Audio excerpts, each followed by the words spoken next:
Now if you have a Dodge Dakota and you go to crank it and it'll crank up, but then it just immediately dies at idle, here's a couple ways that might fix it. First, you need to get a voltmeter, check your battery. Make sure you have 12 volts. In the case of mine, I did not. Mine was actually about 10 volts. It would barely crank when I was jumping it off, and then it would immediately die.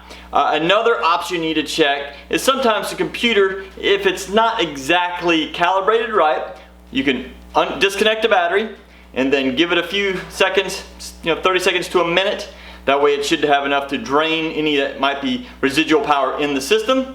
Connect the battery and then try and crank it. If these two don't work, then chances are you're probably going to look at something a little bit more major, maybe like a mass airflow sensor, or maybe one of the other sensors. But try this first, and if you're very lucky like I was, it'll crank right up.